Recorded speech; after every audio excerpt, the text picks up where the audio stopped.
En el cristianismo, creen en Dios, que es la deidad que creó y se mantiene en el universo. La mayoría de los cristianos además creen en la Santísima Trinidad. Dios se manifestó y se manifiesta en tres personas diferentes, como Padre, como Hijo y como Espíritu Santo. El Islam considera que Dios, en árabe Alá, es el único omnipotente y omnipaciente creador y sustentador del universo, y Mahoma su profeta. No. El budismo, de hecho, es de las pocas religiones más grandes, más conocidas mundialmente, que no venera a un dios. Nosotros seguimos las enseñanzas del Buda, que es nuestro maestro, pero no lo consideramos un dios como tal. A pesar que el hinduismo es entendido como una religión politeísta, por creer en muchos dioses, tienen a un dios supremo y absoluto, que es Brahma, que es miembro del Trimurti, donde también se encuentra Vishnu, que es el dios preservador, y Shiva, dios destructor. Sí, el judaísmo es una religión monoteísta, por lo que creemos en un solo dios al que comúnmente llamamos Hashem o Adonai. El rasgo principal de la fe judía es la creencia en un Dios omnisciente, omnipotente y providente, que habría creado el universo y elegido al pueblo judío para revelarle la ley contenida en los 10 mandamientos y las prescripciones rituales de los libros de la Torá.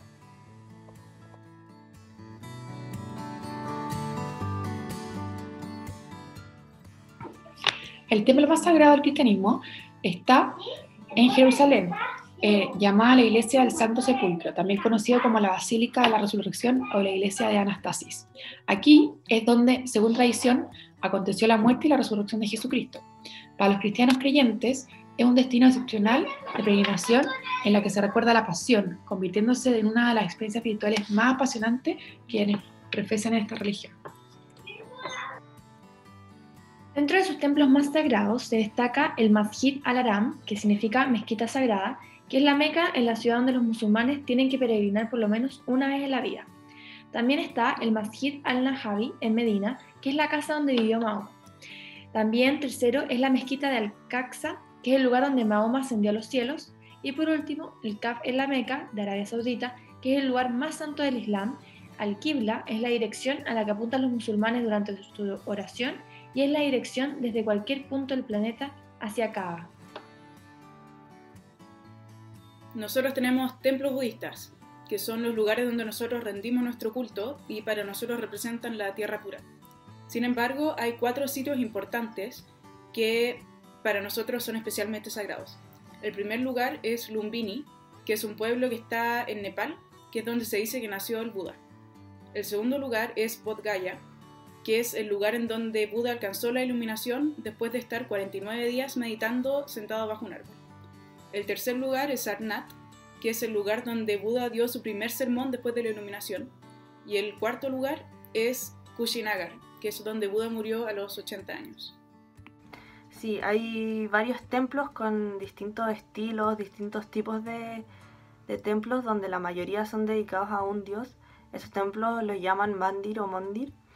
Y una característica que destaca es que en la parte más profunda del templo tienen un murti, que es un altar o santuario para ese mismo dios. El templo sagrado de los judíos es la sinagoga, que en hebreo se dice Beit HaKnesset, lo que se traduce literalmente como casa de reunión. En la sinagoga los judíos se reúnen para rezar, estudiar la Torá y celebrar distintas fiestas religiosas o eventos comunitarios. Hay ciertos detalles que son comunes para todas las sinagogas del mundo, dentro de los cuales están la dirección, que debe ser orientada hacia Jerusalén, el Aron HaKodesh, en el cual se guardan los rollos de la Torá, y la Bimá, que es el estrado donde se apoya la Torá durante su lectura.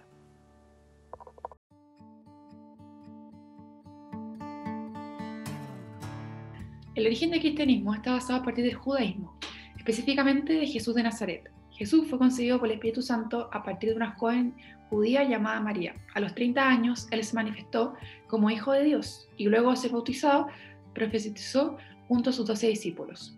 Luego, Jesús, a sus 33 años de edad, fue condenado a muerte. Fue crucificado por la máxima autoridad judía, bajo el cargo de blasfemia por declararse a sí mismo el Mesías, es decir, el Salvador del mundo. El cristianismo se inicia después de la muerte de Jesús. En el año 570 nació Muhammad o Mahoma, que en árabe quiere decir alabado. Pertenecía a la familia de las capas más humildes de la tribu de los coraichitas. En su infancia quedó huérfano y estuvo marcado por la tristeza. Luego contrajo nupcias con una viuda de un comerciante, comenzando a encargarse de los negocios y por ende teniendo que realizar muchos viajes, en donde los cuales tuvo un contacto con otras sociedades que desencadenó una madurez en torno a sus propias concepciones religiosas. Fue en la edad aproximada de los 40 años cuando Mahoma inició su vida pública. Sus revelaciones se expresaron en forma de sentencias proféticas. Según la tradición, a Mahoma se le apareció el arcángel Gabriel para anunciarle que había sido elegido como profeta de una nueva religión basada en el sometimiento de Alá, Dios en árabe. La nueva fe se denominó Islam, que significa resignación a la voluntad divina. Mahoma predicó en la Meca la nueva doctrina, pero en el año 622 tuvo que huir de esta ciudad y refugiarse en Medina. Este suceso, conocido como Hijra, señaló el inicio de la era musulmana o maometana. El budismo nació en el Imperio Indio, lo que es actualmente Nepal e India, entre el siglo V y IV a.C. Y esto fue cuando Siddhartha Gautama, el Buda, renunció a su vida familiar y elitista y se dedicó a la vida espiritual hasta que llegó al nirvana o a la iluminación. En este proceso fue reclutando a monjes y monjas quienes seguían sus enseñanzas y ellos se convirtieron en los primeros budistas.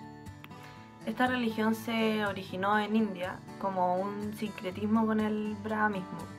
También se origina en un contexto de crisis, entonces va a determinar que todo es dolor. Y el objetivo de esta religión va a ser liberar al hombre de este dolor por medio de meditaciones o filosofías. El judaísmo sitúa sus orígenes en la antigua Mesopotamia, donde Abraham recibió un llamado de Dios para fundar su patria en Canaán, entre el río Jordán y el mar Mediterráneo, lo que hoy vendría siendo parte de Israel. Sus descendientes fueron sometidos a la esclavitud por los faraones de Egipto. Sin embargo, Moisés los liberó y guió de vuelta a su tierra prometida.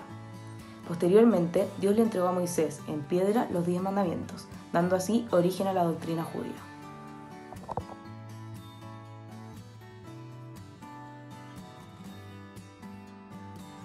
El libro sagrado que posee la religión cristiana es la Biblia. Es el libro más importante, pues recoge todo lo que es el Nuevo Testamento y el Antiguo Testamento, aunque sí es cierto que su contenido se adapta según la Iglesia.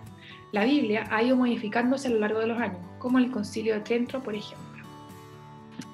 Corán es el único libro sagrado enviado por Alá a la humanidad con este objetivo y es el milagro del profeta Mahoma.